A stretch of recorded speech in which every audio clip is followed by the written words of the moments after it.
Welcome back to A Little Faith.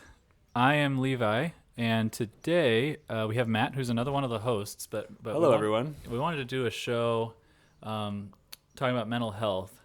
And Matt, you are technically a mental health professional, so you are studying. That's right. You're studying for your PhD at what's the university? Queen's University in Canada. Okay. What was your bachelor on? So I did my undergrad at in Missouri at William Jewell College, a liberal arts college. And one of my majors was psychology. Okay. So I had a foot in the door there. So now your PhD is in psychology, technically, but you give the full name of your program. Okay, so well, first off, I'm just really excited to sit down and have this conversation face to face. Yes. We're kind of starting small with the people who are involved in the podcast before we branch out and other people grab all kinds of voices and stories, which we are looking forward to a lot. But yeah, so I'm in Kingston, Ontario at Queen's University. I'm in the Faculty of Education department because I was a special education teacher for a number of years. Okay. And that was my foot in the door to get into the program. Right. And then the Canadian, this is probably more than you need to know, but the Canadian model is very European in that your research really directs your program. So when they said, like, you can do whatever you want, basically, I said, well, like, can I do research on, like, mental health related issues? Okay. And they were like, yes, absolutely. Right. So I've just been really, like, heading down the path of mental health and fully embracing it. And my only connection to the Faculty of Education is that the participants that I'm studying is a youth centered target age. Right. So I'm looking at issues that affect young people. Awesome. I did want to jump right into that because I felt it was important for us to kind of establish that we're not just two people that think about mental health. Like I just think about mental health. You are actually kind of like in the field, and we want to talk about how mental health affects our community, kind of the Christadelphian community at large, and what we would suggest people to do to kind of just embrace this problem and this thing that affects so many people. So when we talk, we're going to use the phrase mental health. Let's kind of define that. Yeah. So I'm going to say, I'll say my definition, and then you can add you can add kind of the science to it. Okay. When I say mental health, which is like the big phrase, I'm talking about depression and anxiety, kind of at a diagnosable level, because there's obviously levels kind of that. That's a spectrum, and then beyond that, really even more serious terms, I guess, which would be, personality disorders and kind of trauma disorders, and things that a lot of people struggle with.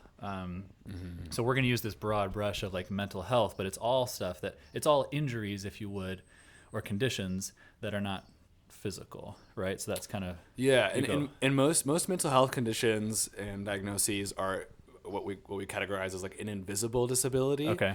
So by and large, you can't see when somebody is anxious. You might be able to see when they're having a panic attack, but the panic attack probably started hours or days before you even got to see like a symptom of that. I myself do have a mental illness, so I'm attacking mental health and wellness. I want to put wellness in there because that immediately throws everybody into into the conversation when we talk about your mental wellness. And regarding mental health, you don't necessarily need to have a diagnosis to exhibit symptoms or to have issues that are mental health related. Right. For example, everybody gets anxious. Yes. Everybody. Yep.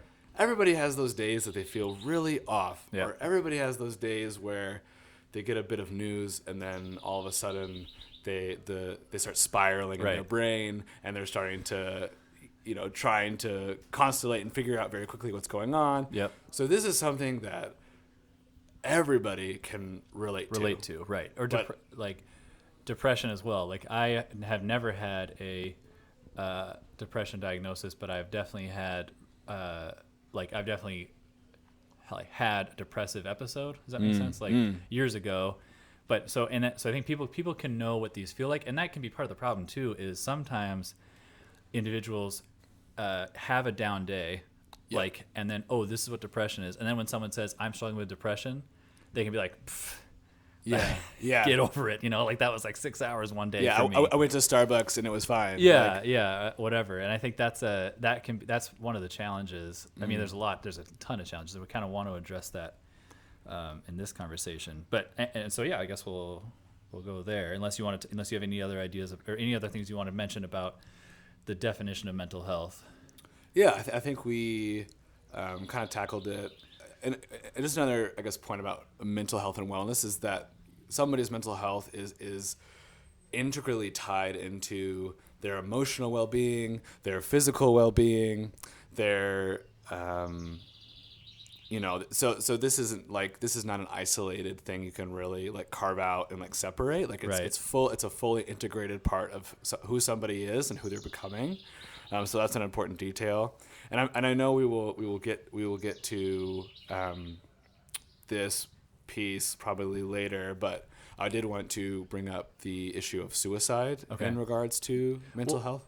Well, no, let's talk about that because I think that we say mental health or like whatever we're going to title this episode. I think like I want to call it like the hidden killer in a way because the mental health is the problem. The outworkings are terrible. Like besides suicide, I think is the ultimate example.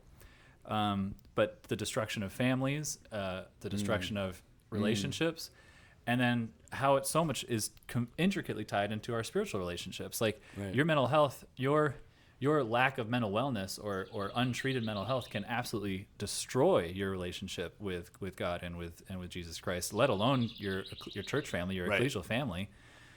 So those are the consequences. That's what I was looking for. Those are the consequences of mental health that are very serious and large scale and should be recognized by our church leaders. So arranging boards or parents or like that's what they need to see as this is just, you can't treat suicide as a problem. You can't treat or people falling away and leaving the church. What you really need to treat is mental health, right? What do you think about that statement? I don't think I don't think you were going here, but just to be explicit, I don't think that all people who've left are the church community Correct. Thank you are for that. leaving because of mental health problems. Correct. But I have seen people walk away because they felt very misunderstood. Yes. Because they didn't feel comfortable disclosing or talking about mental health or wellness with their immediate circle or the church. Right. So I think it's something that we do have to shed some light on, pull out and put on the table and say, let's see how this is an issue and let's see how we can make this less scary. Yes. For everybody involved. Right. And if the church was a place that said, "Oh, we have a member who has a lot of anxiety. There are things we could do, like stretches we could make that would make this person feel better about coming here." Yes. And that would be amazing and helpful, right? And that is, I think, kind of what I'm driving at. Very clear, very good point to clarify that it's not mental health. It's not a lack of our community's, not outreach, but just active, presence in each other's presence in it is what's driving people away. I think there's other problems that people have when they leave, but I think definitely there's definitely a part of it that I'm struggling at home and in my own head, and the church is not helping, and in a lot of cases making things worse when I go there, or the people there are making it worse or not understanding. So this is a long time coming conversation. Yes, is what we're saying. Yes, and to say that we kind of, I feel like it's not something we'd ever talk about 10, 15 years ago, kind of when I was first kind of became a member of my first ecclesia, and it was never something addressed. But I was stunned in the soon coming years after that, just how many families or how many times you can find it, like as one of the issues that a family has or that an individual has, and just hidden. That's what was so frustrating for me with my eyes kind of opening to this, that the sister who's not coming to a meeting once in a while is not getting out of bed on those days, and the family is not saying that or addressing that and giving no space for the ecclesia to support that, and figure out how to work with that person to be sure that that person's getting the help that they need, sister or brother, as Yeah, an example, for sure. that we'd kind of make up, they're just not feeling well today, or we'd call depression something else. And I think in a lot of ways, a lot of our ecclesias are getting better at that, but I also think that some aren't, and some individuals aren't, or like I said, I don't know what we don't want to harp on people, but some of the problems are minimalization, just that, Right. it's seasonally affected disorder, or something, or it's like, or I don't know, they need to exercise more. It's like, well, no, they probably need to take medicine, they probably need to see a doctor, and the ecclesia should be one of the voices that's saying that.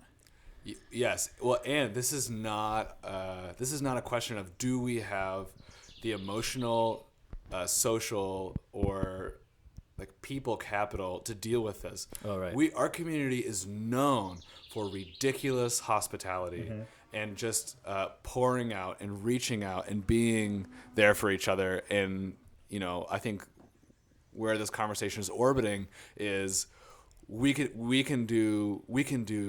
extend what we're doing now to make that a part of our inclusion and care and spiritual practice. Right. And I think there are many people who are kind of sitting at the edge of the pews in their seats saying, I really want to help this person in my family, or I know that person in 2 rows up is really experiencing some bad stuff, but I have no idea what to do. Right. And there's so much stigma, and there's so much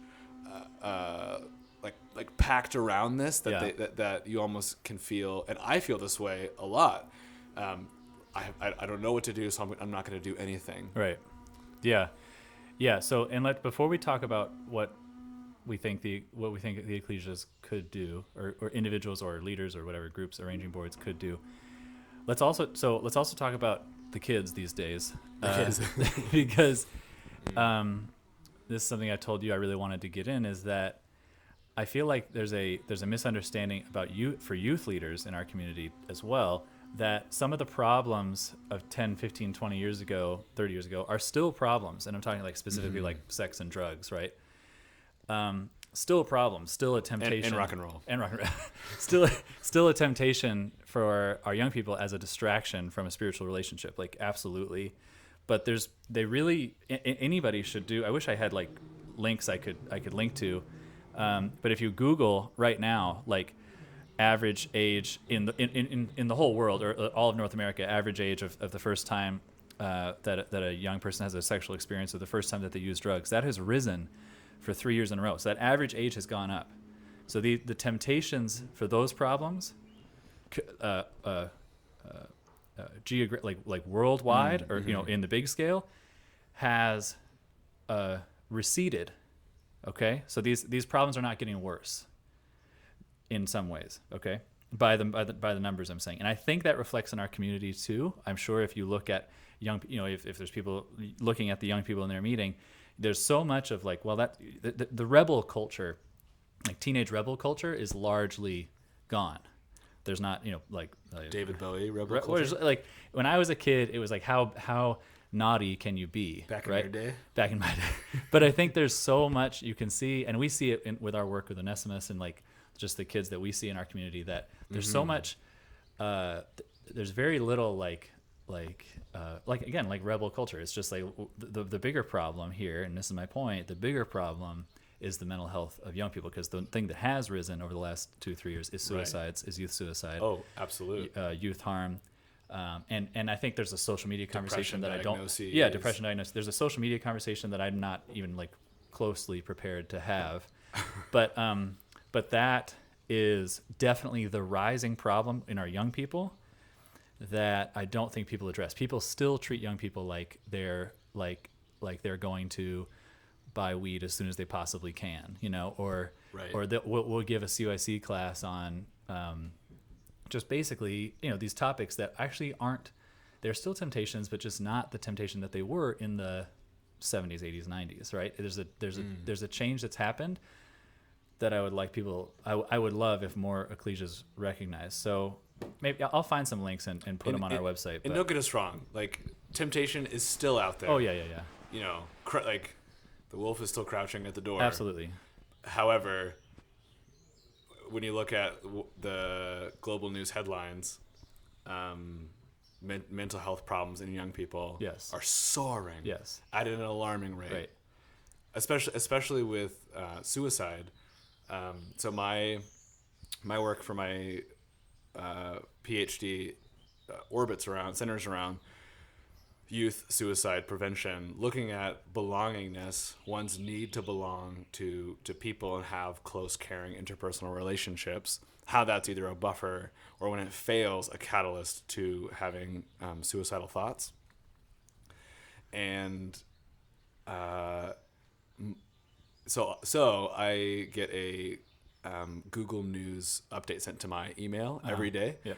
For it tags any article around the world that has the word suicide and has the word youth in it. Okay. And more often than not, it's just like, it's really depressing. It just says, suicides are going up. Nobody knows what to do. Going up. Suicide is the number 2 killer of young people in North America. Yeah. Next That's to crazy. accidents. That's a crazy. Yeah, car accidents and then Number Wow. 2.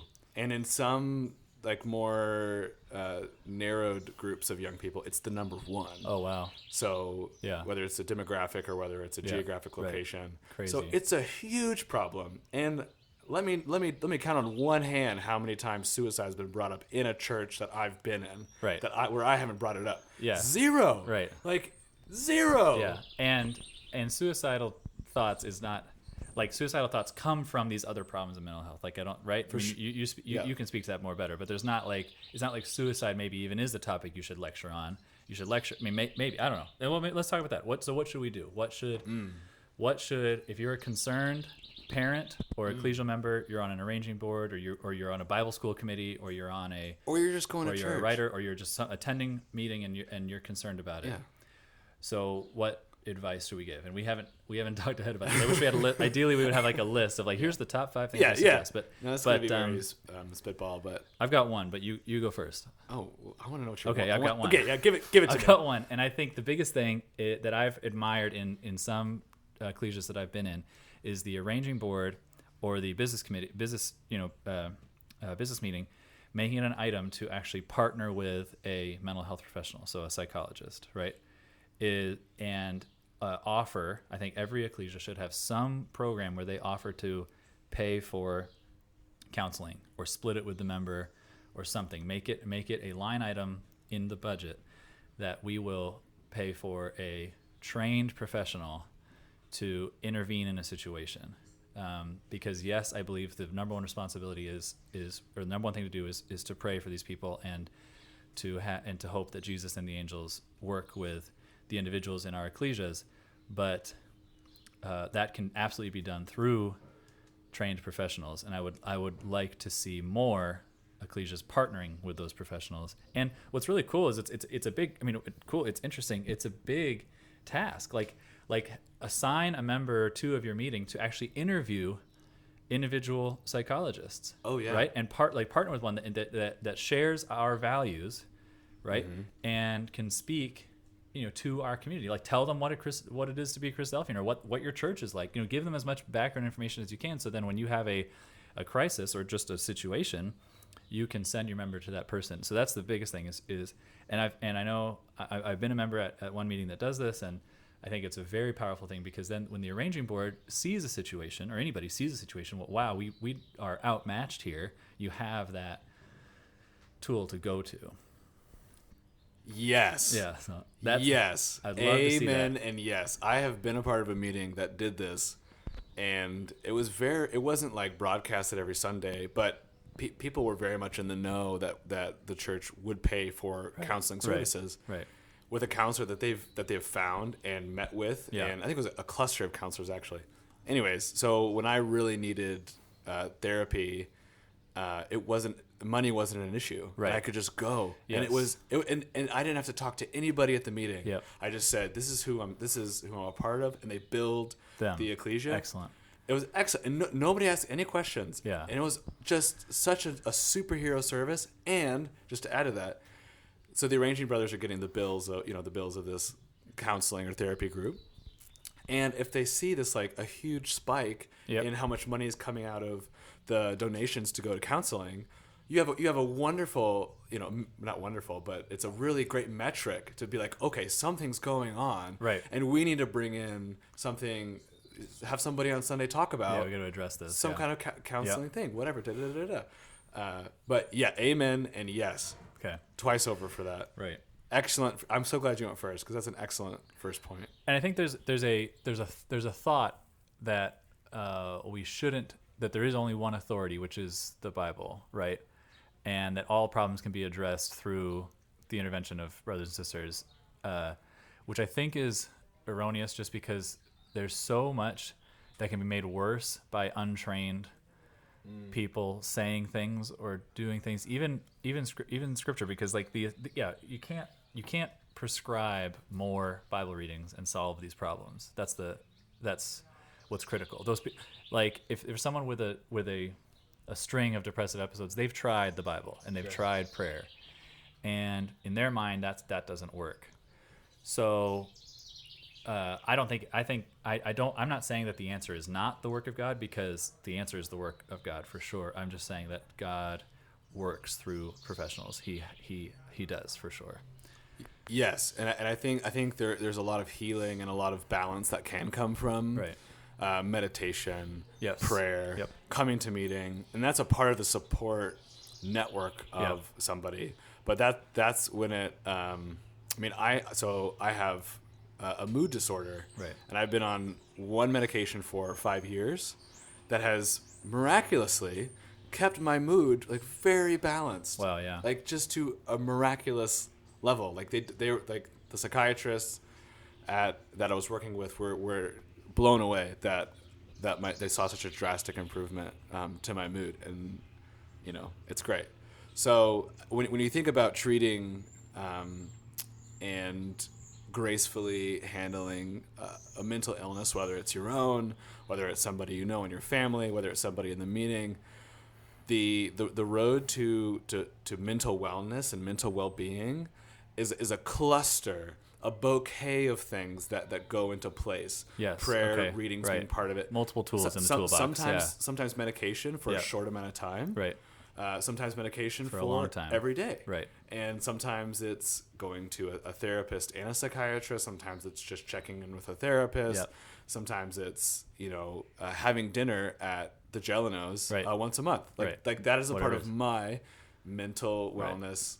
And over time, you figure that out. Right. But from the get-go, anyone who says go do this one thing and solve this person's mental health issue, I'm already like skeptical. Interesting. Like, that list needs to be at least 4 or 5 items deep. Right. So the example of read, pray your way out of this problem is, well, no, we know that these problems take 6-8 things. That's interesting. Yeah. I like that. And one of them is professional help. Cool. Yeah. That's a good answer too. Is recognize that to a concerned individual, you would tell them is recognize that the treatment for these problems is multiple things. You have to. It's a multifaceted approach that leads to long-term stability, wellness, and success. Right. What's other advice you would give those individuals, either arranging board, either like on a collegial wide level or an individual level? Yeah. So I'll go to my area of quote unquote specialty in regard to what I'm studying. I'm working in the field of suicide prevention. I do a lot of research under this very elegant suicide prevention theory that says there's really 2 things that are going to sink the ship.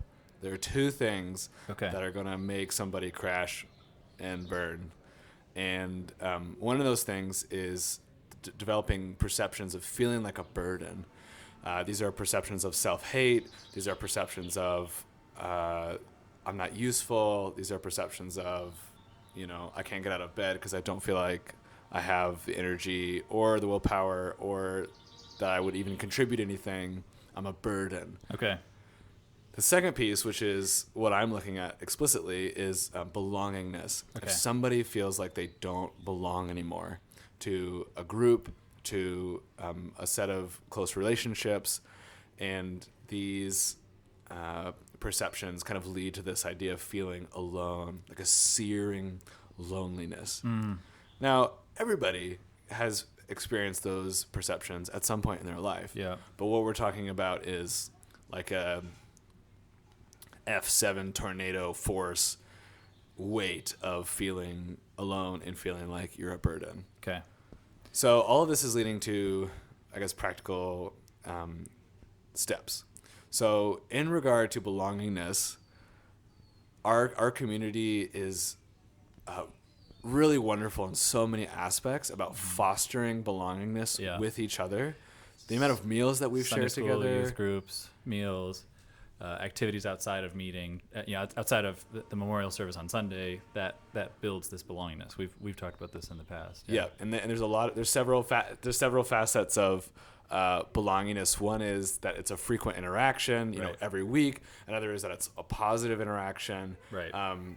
But a lot of it comes down to the reciprocal care. Okay. So if you're caring a lot for me and you're like, oh man, I'm doing such a good job of tending to Matt's mental health needs, but you don't give me opportunities to care for you. Oh, interesting. Then I don't feel like I matter. That develops belongingness. That develops burdensomeness and a lack of belongingness. Interesting. So this is kind of where vulnerability can really shine bright in this Yeah. conversation. Is that that whole bit about bearing one another's burdens? Oh, For me, like that's not like, you know, saddling up with a Christian side hug and, you know, giving you a handshake and saying, hey, I'm struggling today, but really like taking the shards of my brokenness and handing them over to you, saying, yes, this isn't the time. Yep. I don't have words for this, but I'm giving them to you. Interesting. And like I need, you know, and Wow. you just to accept it. Yeah. And then you when you're struggling, say, hey Matt, you know, and we've had these conversations. Yes. And that's why I have such a strong sense of belonging with you. Right. Is because both of us have come to each other in a time of great Yes, need yes. and openness. Really cool. This is really hitting me in waves how these two things are related. So you said there's two problems. One is feeling like a burden, which I've heard from people who are struggling, which is really interesting to hear that. Mm-hmm. That's like a specific outworking. And then the other one is the benefits of feeling like you belong. And the way to solve that is to share your own problems with those people, because they feel like now I'm not a burden, I'm necessary, right. To help, and I'm part of the community. I'm part of your life. So powerful message for you. You gave the example, which I think is perfect, that let's say you're a member and you're sitting down in the hall and you see someone who you haven't seen in weeks or whatever, and they're 4 rows up. What do you actually do? Like, so what's like your first line? Well, maybe it actually is, besides, hey, let's get a meal, which I think is kind of the obvious. We kind of talked about, like, you know, just the power of that kind of fellowship. But what you actually do is share a problem you're having with that person, which can feel so backwards because you're interested in their problem. Right. But that the would be irony, the tool. the beautiful irony of the whole thing. Wow, that would be the tool that would then make them feel like they belong and they're not a burden. So even though they struggle to get out of bed, which again, I don't know why I use that example, but because it could be a bunch of things. They really struggle to even get there. Instead of coming and saying, "Hey, have you read these verses about why you should be attending Psalm 119"? Instead, you say, "Hey, I've got a problem with my aunt or my cousin, or I've got a problem with my job, or I've got something like, what do you think?" Yes. That's the critical question. Interesting. The 4 words. What do you think? What do you think about it? And Sunday morning is not the time, perfect place for that. The time to say, hey, you know, here are all my sins, or here's like whatever. But very powerful message that's the opener, because I wanted to get to that. What's our opener? So like in that example, what's the first line you say to someone? Maybe it is that you share with them something. Vulnerability, like you're saying, very powerful. Huh. And for some people, it's the idea of sharing something like personal with somebody they kind of know or somebody they know is struggling just really gives them the heebie-jeebies. Right. And that's okay. And you can show people that they matter and that you care for them in a number of ways. You can do it other ways, but that's a very really powerful, practical. And that doesn't make it a natural conversation. If I come to you again as an example and say, "Hey, I'm really struggling with my dedication to Bible reading every day," or something like, "What do you do?" Or a bigger problem. "Hey, I've got an aunt who is in a terrible marriage. like what advice should I give her? Like that it's really weighing on me. Like that's weighing on me. That so naturally opens up to what they're gonna say, like what their own issues. They're gonna say, well, in a terrible marriage, I mean, maybe you tell them to get counseling, and I need to do the same thing or whatever. Like it's a well in Sundays and Bible readings can come off as a place that's very polished, right? Especially depending on your cultural right. Or your cultural norms. Ecclesia, But if everyone's coming with the attitude of like, hi, good, great, right? How are you? And then everyone pieces. You don't feel like you belong.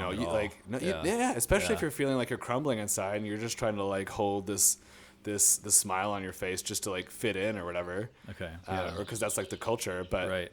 So I would say another piece of this is just like showing up to where you're at, and that might be really broken and that might be really stressed out or anxious. Yes. But just trusting that people are going to show up to that as well and be there for you. Yeah. Because more often than not, there are more people in your corner, especially in this community, than you think. will ever know. Right. With the exception if you have like great tragedy come to your life. Right. That's the only way that I found that you really find out who's all in your corner. Right. And for those people, it's much easier just to like trust the process of showing up kind of broken. Yes. Yeah. So let's recap. We said, get your ecclesia involved with a professional.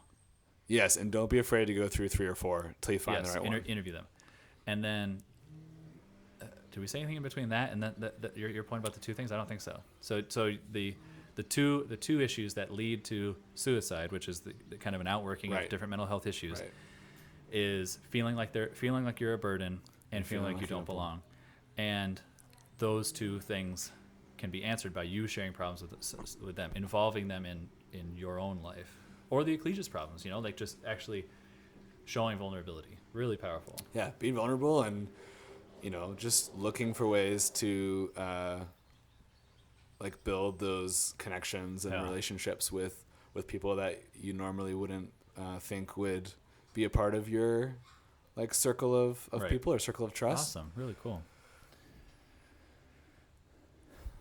But to be clear, not everybody who feels like a burden and not everybody who feels like they don't belong are experiencing suicidal ideation. Sure. By no means. Those are very natural feelings. It's just kind of an escalation. That's but that still is the answer to what do you say to that person, or what's the best thing, just to open up with.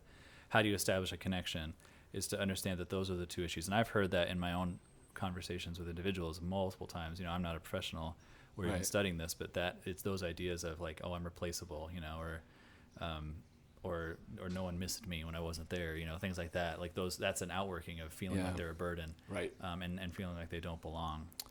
And people do belong. And my answer is always, and this is wording I get from that nonprofit I support, To Write Love on Our Arms, and Jamie Torkowski's work is that no one, just the phraseology of like no one else can play your part.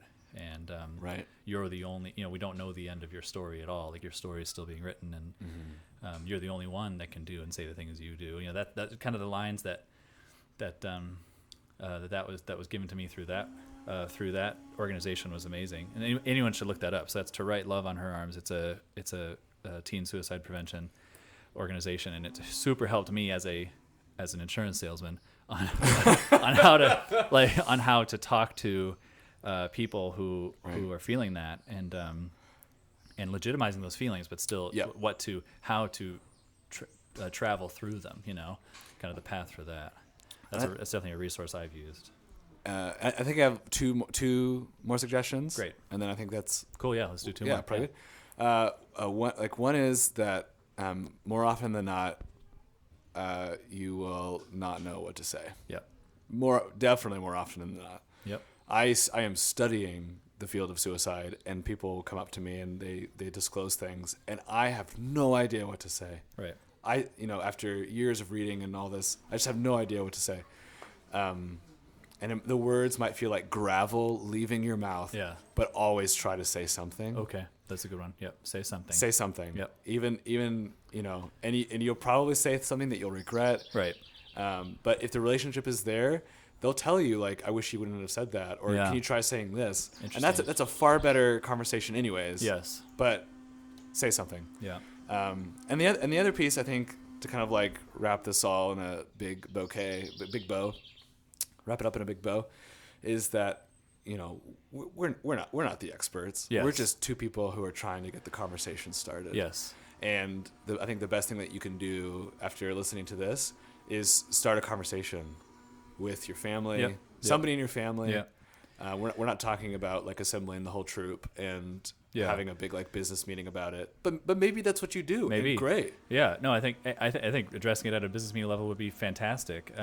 But I think it adds the humility to keep the idea kind of like where I thought you were going, that we are still God's children talking to other of God's children, right? There is a Complete latitude. There's a same latitude, same level that we're on with these people, and keeping that attitude and recognizing that it is God, their Father, and Jesus who will be working in their life. So who that's hold the gaps when Right. you can't. Yes. When you are falling short. Yes. There is somebody who's Yes. containing it all in love and in grace. Well, this was great, man. Thank you. Thank you for this conversation. I'm glad we could have it, and hopefully it's helpful for people. Feel free to reach out to either of us if you want to talk more with each of us individually. You can get us through the social channels, or if you want You can more text ideas me or 647-915-8145. And we're really hoping that our conversation today will Spark a little more faith.